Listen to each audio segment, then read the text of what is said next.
إن الحمد لله نحمده ونستعينه ونستغفره ونعوذ بالله من شرور أنفسنا ومن سيئات أعمالنا.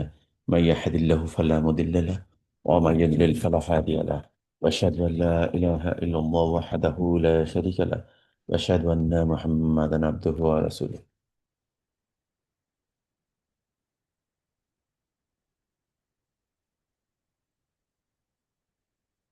আমাদের আজকের আলোচনা ছিল সূরা বাকারার 27 নম্বর আয়াত থেকে 29 নম্বর আয়াত পর্যন্ত। 27 নম্বর আয়াতে আল্লাহ সুবহানাহু ওয়া তাআলা বলছেন, যারা আল্লাহর দৃঢ়কৃত অঙ্গীকার ভঙ্গ করে এবং আল্লাহ যা জোড়া লাগানোর নির্দেশ দিয়েছেন তা ছিন্ন করে এবং জমিনে ফ্যাসাদ সৃষ্টি করে, তারাই ক্ষতিগ্রস্ত। তো এখানে প্রথমে আসছে যে আল্লাহর সাথে দৃঢ়কৃত, মানে আল্লাহর সাথে যারা অঙ্গীকার করে এবং ভঙ্গ করে তারা ক্ষতিগ্রস্ত। এর মধ্যে এইরকম তাফসীরকারগণ এ এ বেশ কয়েকটা অর্থ বুঝছেন এই বাক্য দ্বারা।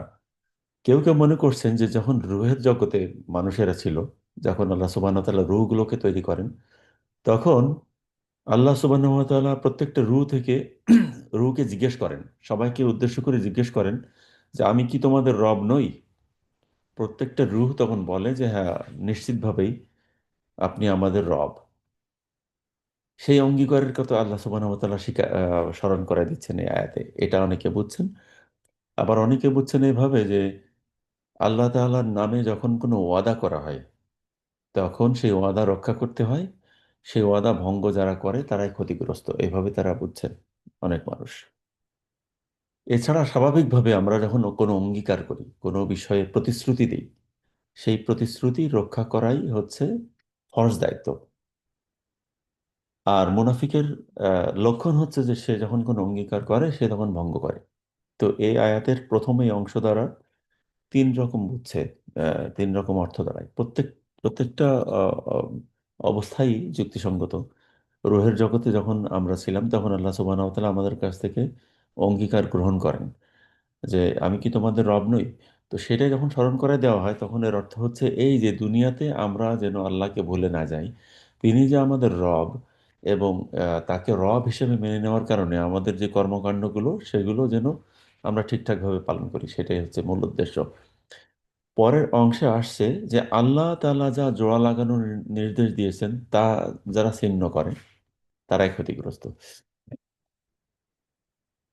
এখানে তাফসীর কারগুন যেটা বুঝছেন সেটা হচ্ছে যে আল্লাহ তাআলা আমাদের আত্মীয়তার সম্পর্ক জোড়া লাগানোর নির্দেশ দিয়েছেন। অন্য আর এক আয়াতে আল্লাহ সুবহানাহু ওয়া তাআলা বলছেন যে আত্মীয়তার সম্পর্ক ছিন্নকারী জান্নাতে প্রবেশ করবে না।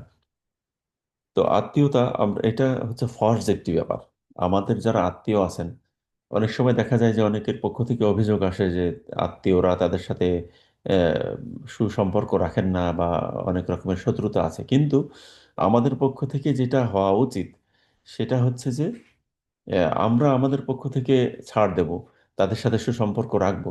যদি এরকম হয় যে কাছাকাছি থাকলে তাদের সাথে সমস্যা হয়, তাহলে আমরা দূরত্ব বজায় রাখবো বটে, কিন্তু কিছুটা দূরে থেকেও তাদের সাথে সুসম্পর্ক রাখার চেষ্টা করব।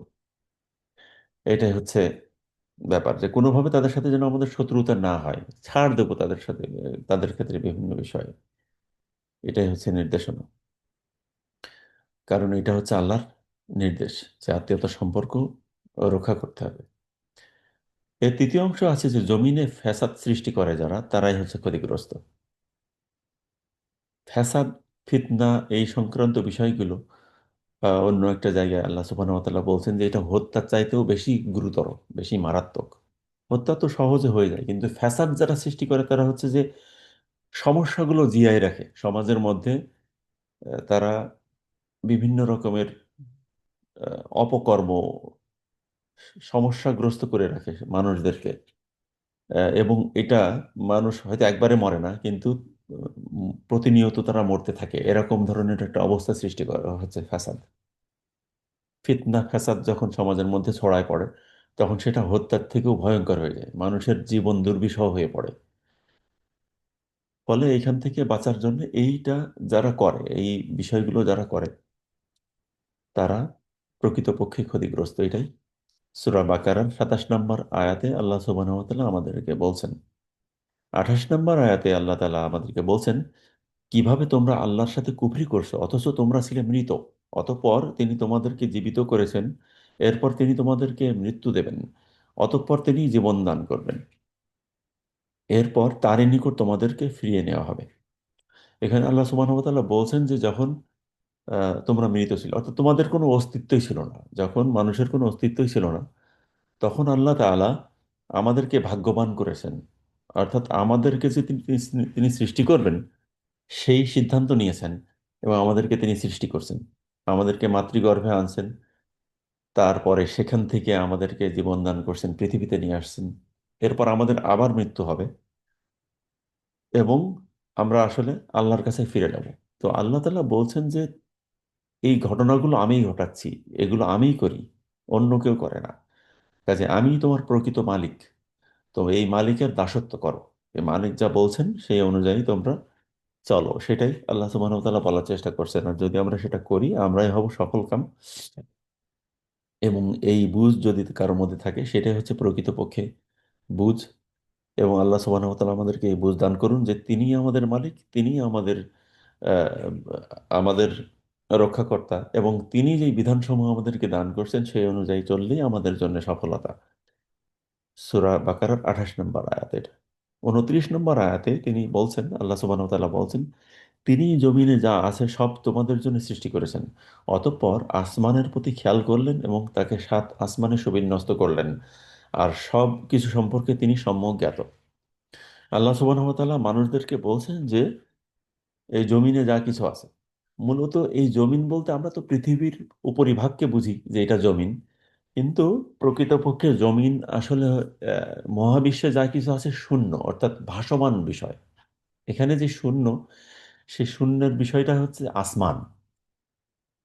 আর এখানে যা কিছু ভাসমান আছে, যেমন পৃথিবী সহ অন্যান্য যত গ্রহ উপগ্রহ নক্ষত্র আছে, আরও যা কিছু আছে, এবং তার সারফেসটা, তার উপরি ভাগটাই হচ্ছে জমিন। আর আসমান হচ্ছে এই জিনিসগুলো যেখানে ভেসে বেড়াচ্ছে, শূন্যের মধ্যে যে ভেসে বেড়াচ্ছে, এটা হচ্ছে আসমান। এটা- আমরা যে আকাশ দেখতে পাই, সেই আকাশটা হচ্ছে এরকম, এটা শূন্য একটা জায়গা। হ্যাঁ, এবং এটা সম্প্রসারিত হচ্ছে। তো এখানে আল্লাহ সুবহানাহু ওয়া তাআলা বলছেন যে তিনি এই জমিনগুলো যেমন সৃষ্টি করছেন, তিনি আসমানকেও সৃষ্টি করছেন, এবং এই আসমানকে আমরা যেটাকে একটা আসমান দেখি, যে আমাদের চারিদিকে তো একটাই আসমান, মূলত এটা হচ্ছে আমাদের প্রথম আসমানের অংশ। যেই গোটা মহাবিশ্ব আমরা চিনি, সেটা তারকারাজি দ্বারা সুশোভিত। আল্লাহ সুবহানাহু ওয়া তাআলা বলছেন যে, অন্য আয়াতে বলছেন যে আমি নিকটতম আসমানকে তারকারাজি দ্বারা সুশোভিত করেছি। এটা আল্লাহ সুবহানাহু ওয়া তাআলা বলছেন। তো এটা হচ্ছে আমাদের নিকটতম আসমান, অর্থাৎ প্রথম আসমান।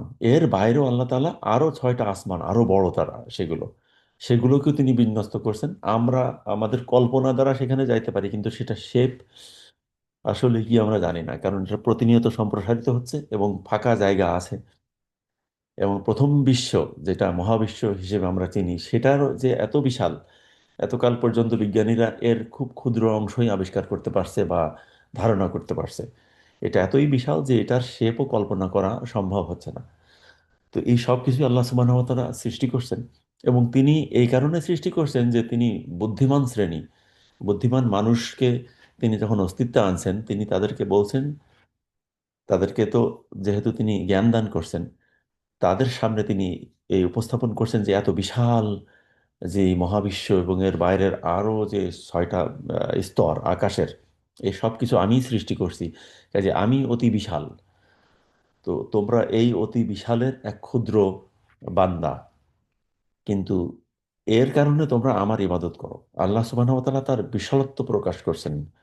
তিনি তার এই বিশালত্ব প্রকাশ করে মানুষদেরকে বোঝানোর চেষ্টা করছেন যে আমি অতি বিশাল, তোমরা ক্ষুদ্র, আমার কাছে চাও, আমি দিতে পারি, আমি দেই, আমার কিছু দিলে ফুরায় না।